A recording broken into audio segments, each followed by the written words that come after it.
Segment 4, what does he mean by that? Continued. The truce. Last summer, you told Andy Ferguson, doing a profile for you for the Weekly Standard, quote, the next president would have to call a truce on the so-called social issues, close quote. Now let me read to you a couple of sentences from Bill McGurn, Wall Street Journal columnist, friend. Quote, the aggression on social issues today emanates mostly from the left, whose preferred vehicle is a willing judge inflicting his private social preferences on the law. Anyone who believes a Republican call for a truce will end this is living in a dreamland. A far better way to unite Republicans and independents and Tea Partiers would be to talk about returning these hot-button issues to where they belong, the states and the localities acting through the people's elected governors and legislators. Close quote. You got Bill McGurn angry, that's for sure. Well, he may be right. I don't want to argue with anybody about this. You know, one of the ironies is, you look at what I've said and in my case, done. I'm in complete agreement with most of those who... Well, let's talk about that. You have a pro-life record. Yeah, and unlike a lot of people, I've just talked about it. We have actually passed legislation to, in essence, make it more informed. The choice that the law currently requires more informed in Indiana. Abortion clinics were not regulated till I ordered it in Indiana, and so we've taken those steps. You don't take it from me. You can check with the Right to Life organizations. They've never had, they will tell you, a governor so pro-life. So it's not that I disagree at all with these folks, and I don't want to have an argument about it. Bill may well be right. It was simply a tactical suggestion that goes back to the premise we discussed earlier. If you don't believe that the American Republic is mortally threatened, as I do, by this one overriding problem we have built for ourselves, then of course I'm wrong. And but if that is the case, then all I was really saying was, I don't want to lose one person. You keep talking about how hard it's going to be, and it is, to make the kind of changes that will restore America's greatness.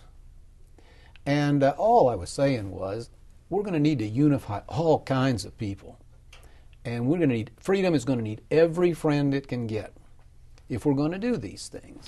And that's, but look, the folks who have taken exception, they're your friend. And I'm theirs, and I respect them. And all right, so let me ask one more question on this truce idea, because this again is everybody. This is everywhere. So let's give you a chance just to address it. The next president, whoever that might be, is very likely to face a vacancy on the Supreme Court. Now, if that next president were following your advice, wouldn't make a bit of difference. Has nothing to do with that. In other words, does a truce mean that you let Cass Sunstein and Larry Tribe give you you choose somebody from the Federal Society? What the heck does a truce mean? Well, if I'm the one who used the word, am I entitled to decide what I was talking about? Sure, you are. Yes. Yeah. Yes. Well, first of all, it was addressed to both sides. Mm-hmm.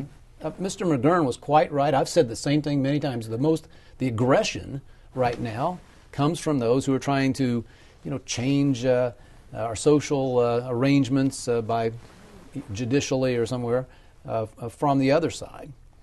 But this has nothing to do with one of the deepest convictions that I have is about strict construction of constitutions. It goes to the heart of our rule of law. I've only had 3 shots to appoint judges in Indiana. We have one of those systems in which I am sent a panel, and I have appointees to the panel, so they know what I'm looking for. And fortunately, I've always had the opportunity so far. I've selected 3 of the most rock-ribbed, unimpeachably strict constructions judges Indiana has seen. That's a non-negotiable item with me, and I hope, that next president, whoever that may be, will have that same viewpoint. Defense. 2 quotations. One, you at CPAC, quote, nothing, not even our national defense can get a free pass. We are currently borrowing the entire defense budget from foreign investors. That is not, as our military friends say, quote, a robust strategy, close quote. Item 2. This is almost a dirty trick because I know you and I feel the same way about him. Quotation 2, Ronald Reagan. Mm-hmm. Quote, defense is not a budget issue. You spend what you need. Well, if you have it. You know, if you have it. I said in the very same speech, I've served in 2 administrations that practiced peace, the policy of peace through strength. It is, I think, inarguable historically that it worked. Right. And it was the appropriate policy, and it always will be. But we have not been in this bind before. You know, we have not been as broke as we are or are about to be. And it is absolutely inevitable if we do not tackle the deficit and debt problems, defense will get strangled anyway. I said we'll have, if we don't get on top of this, we'll have a lot less strength and eventually we may not have peace. All right.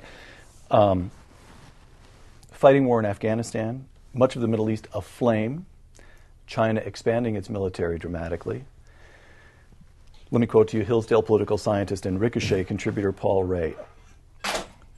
Our fiscal crisis is not the only particular we must address. The Chinese are behaving like bullies. I also believe we're witnessing a strategic shift in the Mediterranean. The younger generation is turning to the only cultural force that has purchase in the post-Cold War world. They are turning to Islam. Tunisia, Egypt, Libya, Jordan, Bahrain, these states are likely to become more hostile to us. What does Mitch Daniels know about any of this?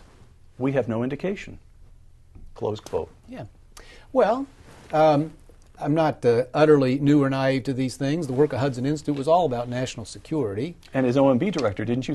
You had a seat on the National Security Council. Yes, in fact. And Senator Lugar, in the years I worked for him, was on the Foreign Relations Committee. So that's, I don't want to overclaim, but it's not as though I've not paid attention. You know, as a lot of folks do, Peter, you left out of the introduction the 15 most important years of my life, my years in business, which included going all over the world on behalf of one company, actually 2, and you know, seeing a lot of things in a way that you may not get sitting on a college campus, you know, reading people's journal, reading learned journals. So I'm not going to have a credentials argument here, but I will just say this: that once again, if we do not restore the vitality of the American economy, if we do not, in the process, get on top of our debt so that we are not the beggars of the world, you know, the professor there, he won't have an answer either as to what you do about the Mediterranean or the Chinese. Chinese won't have to threaten us militarily. They'll just call the bonds.